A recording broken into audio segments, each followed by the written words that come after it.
Is Stefan Czvitkovich. I work for Fresenius Kabi Product Partnering, and I'll give you today an introduction about injectable suspensions, a concept for the manufacture of complex formulations using high potent and sterile APIs. Just a few words about Fresenius. Fresenius Kabi is a leader in the infusion therapy field and in clinical nutrition in Europe, Latin America, and Asia Pacific, and it also belongs to the leaders for the manufacture of IV generic drugs on the US and the European market. In terms of size, Fresenius Kabi has more than 30,000 employees worldwide and also harbors more than 30 production sites globally. In terms of sale volumes, maybe just who's interested, this means in 2014, in 2014 we had a sales volume of about 5.1 billion euros with an EBIT of about 870 million euros. And Fresenius Kabi is a 100% subsidiary of the Fresenius SE healthcare group. A little bit to myself, I belong to the dedicated platform for Fresenius Kabi for third-party development and manufacturing contract services to Fresenius Kabi Product Partnering. And if you're interested to talk to us in more detail, you can find us here in Hall 3 at booth 3H60. Fresenius Kabi, as I mentioned before, has a global footprint with really manufacturing sites worldwide. But today I will focus a little bit more on the manufacturing site we have in Austria, in Graz. The site there is a competence center for aseptic manufacturing, and also there we have the capacities and capabilities to manufacture more complex formulations, such as also suspensions. A few words to the plant. We have about 700 employees. We manufacture around 100 million units per year. The plant has all the major approvals from regulatory bodies like the US FDA, from the European Authority, many Asian countries. So it's really well equipped to work globally. In terms of technology, the site can handle both high potent and sterile APIs. In terms of formulation technologies, these APIs can be used in aqueous solutions, in oil-based formulations, emulsions, as a concept in suspensions, and also in lyophilizations, and also what I haven't included is also in liposomal formulations. Going further from the formulation, we can have different filling techniques, such as aseptic filling, because the place is a center for aseptic manufacturing, but also we can perform terminal sterilization for our products. And in the end, we can bring all these different formulations into different primary containers. This includes glass vials, glass bottles, ampules, prefilled syringes, both glass and plastic, and also PVC-free bags. So to start off, talking about the manufacture of complex formulations such as suspensions, you have to start off with the basis, and the basis is that we are have a width of experience in sterile manufacturing already for a number of years. The second step is, well, if you want to use high potent and sterile APIs, you have to categorize them and to be able to know if you can actually contain the raw materials that you want to use. So what is a high potent drug substance? And I think most of you know this already. Well, there's different ways of looking at it. The one is from the pharmacological side is that a substance that has a biological activity of 150 micrograms per kilogram of body weight or below, or a therapeutic daily dose of below 10 milligrams, is to be considered as a drug substance. So that's more from the potency side. In terms of occupational exposure limit, which means the admitted daily exposure you're allowed to have in an 8-hour time-weighted period, is if this is below 10 micrograms per cubic meter, then a substance is being considered as high potent.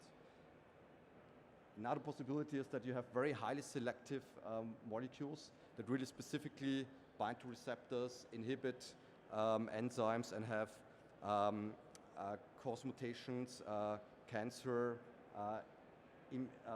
impact on development or on the reproduction at already very low doses. And during development of a substance where you often do not have yet significant toxicological data, you consider often a compound also as high potent because of lack of information at that stage. So now we have defined a high potent drug. So how can you categorize that? Well, the first step to categorize a raw material is to determine exposure potential. And here you need to consider three factors. The first factor is the material form, so the dust potential. So some raw materials are crystals in crystal form, so they do not dust very well. On the other hand, you have some raw materials where you have a lot of really fine powder, and you have a high dust potential, and of course they can contribute much more harm. Then the duration of a task is of course relevant, and of course also the scale of operation. So if you combine these three factors into a table, I have here the scale of operation from small, let's say from a liter, up to high, let's say 1,000 liter. The material form, the dust potential from low, if you have a crystalline form which doesn't dust a lot, to high, to very fine powder, and the duration of a task in terms from short to long, let's say from minutes to hours. You can set up an exposure potential for raw material in the process of handling. And so this can be classified from EP1, exposure potential 1, as very low, up to exposure potential 4. So the second point you need to consider when you work with high potent APIs is the potency. And so the potency, what I already said, is defined in, for example, with the occupational exposure limit. And if that one is below 10 micrograms per cubic meter, a raw material is being considered as being high potent. So if you have a pyramid, we classify this in different levels. So everything more than, which is an occupational exposure limit of more than 10 micrograms per cubic meter, is considered as non-being high potent, is classified from A to C, and everything which is below 10 micrograms per cubic meter is considered as being high potent. And there are different sub-classifications. D goes up to 1 micrograms per cubic meter, E goes down to 0.001 micrograms per cubic meter, and F goes below that. So now you have these two factors. You have the exposure potential and you have the potency as defined in your occupational exposure limit. And if you combine this, here we have the occupational exposure limits with A being very low, so that would be non-high potent. Exposure potential of 1 means no dust formation, let's say, very short duration of tasks, small batches. On the opposite, you have a containment strategy level of number of 5, which would mean very potent raw materials with already critical exposure potential, because they might be show high dust potential, long duration of exposure, and high batch size. And if you generate now a set of containment strategy levels, you end up with, at one end, with containment level 1, which means just controlled general ventilation. So basically there's no particularly great care to take. and on the opposite level, you have robotic handling and a totally contained environment. And so basically, where we are then at Fresenius Kabi, what we can provide is basically an area around 4, and I come now to this in a little bit more detail. So now, once you have categorized your raw materials, you have to see, is your containment sufficient that you are able to actually handle and can manufacture these raw materials. And so we at Fresenius Kabi, we use here a weighing and compounding isolator using dedicated vessels, dedicated tanks. So basically what you do is you have a mobile vessel, you connect this mobile vessel to your isolator, then you transfer your high potent API into the isolator. You open the primary bag of the high potent API, so that's where you start to get your potential high exposure potential. You transfer the weight amount into the vessel, and then you transfer the vessel to the filling line and start with the aseptic filling process. So the weighing and compounding isolator we have in place is certified to handle high potent APIs up to an occupational exposure limit of 0.1 micrograms per cubic meter, so which would mean drugs of an OAL level of E in our case and a containment strategy level of 4. We can handle also oxygen sensitive raw materials. We can nitrogen flush the compounding and the weighing isolator. We can apply both negative and positive pressures in the isolator depending on what is required. And we can directly connect these mobile vessels to the isolator so that you have a really one containment and really a safe transfer of your high potent API from the isolator into your vessel.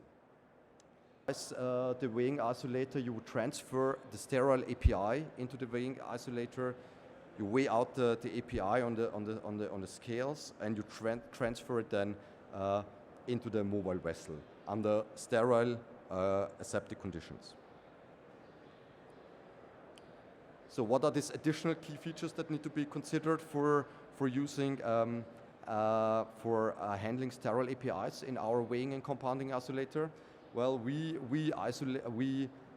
sterilize our weighing and compounding isolator using vaporized hydrogen peroxide, and this allows us then to perform sterile operations with aseptic APIs, such as it is required, for example, for suspensions.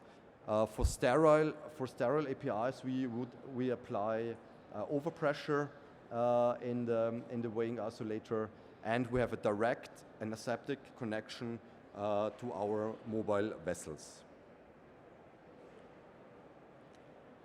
So now, having basically laid down the foundation to be able to handle, to categorize high potent APIs, to handle high potent APIs, to handle sterile APIs, and also to compound high potent and sterile APIs, we can take this a step further and introduce you a concept for the aseptic manufacture of sterile and high potent APIs in suspensions.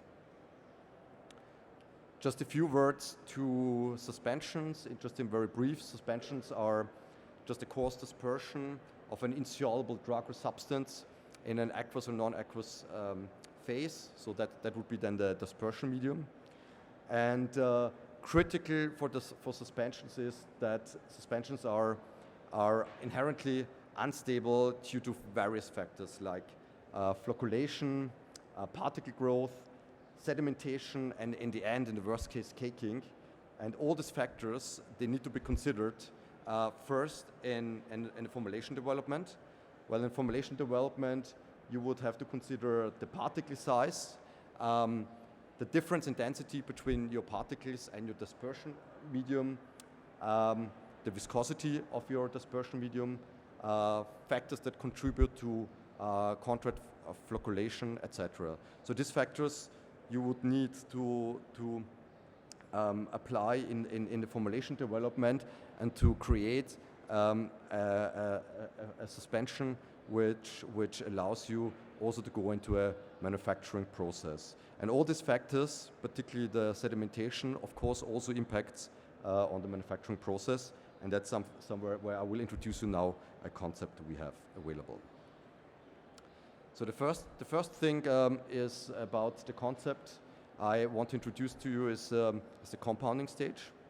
We have already mentioned first we would start off with providing sterile water for injection in a dedicated tank. We would then transfer the tank to the weighing isolator, connect this tank to the weighing isolator, weigh in under aseptic conditions the API into the weighing isolator, transfer it into the dedicated tank, and start with the wetting of the API using high shear agitation to really assure appropriate wetting of the API. In parallel, we would set up the excipient mix in a separate tank. So that would be set up completely separately from the beginning from the compounding tank. And then we would transfer the excipient mix from the excipient mix tank into the compounding tank. And that would have to be also by, for example, there's different ways you can do that, but one way of doing this would be, for example, you filter the excipient mix through a 0.2 micrometer filter into the compounding tank, which is placed on a scale, and by that means you can really control the compounding of the bulk solution. The next step would be then steering. You would steer the whole bulk, and then you would basically transfer the dedicated tank to the filling line. So the information I can at the moment share with you now is that once the mobile tank, the dedicated tank has been transferred to the filling line, you establish an aseptic connection with our closed traps. The filling process would take place on room grade A, and you have to consider, of course, that you can have sedimentation, and to avoid that, you need to first consider two things. First, in the tank, you have to keep on steering your bulk solution, and you have to introduce a circulation mechanism. And the one we propose is basically a circulation mechanism that goes from the tank, which is really located next to the filling line, goes into the room class A and comes back again out and goes back to the tank. But that means you keep on a continuous flow and you avoid sedimentation in your filling pipes. Here, due to confidentiality, I cannot share yet the exact way we would use here dedicated equipment to basically to initiate the filling process at the filling line on room class A. But what I can share with you is that we would have filling tubes going down to every filling needle, and the dosing is basically performed by peristaltic pumps, as highlighted here. So you have for each filling tube, you have one peristaltic pump that goes then to one filling needle and basically can then fill into your primary containment.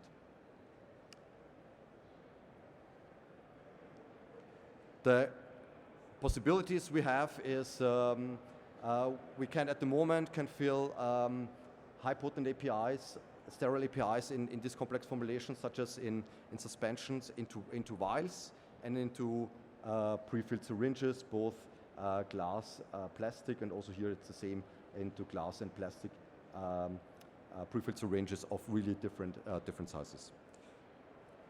Coming to the summary of my talk, The takeaway message for you is we have a containment facility for weighing in sterile and high potent APIs. High potent APIs we can handle up to an OAL level or of 0.1 micrograms per cubic meter, which includes also hormones, antibiotics, but excluding beta-lactams. We have a containment facility for compounding, also for compounding and also for the connection of dedicated tanks. We have filling lines that we can equip with dedicated and disposable filling equipment for aseptic filling, depending on the needs of the product.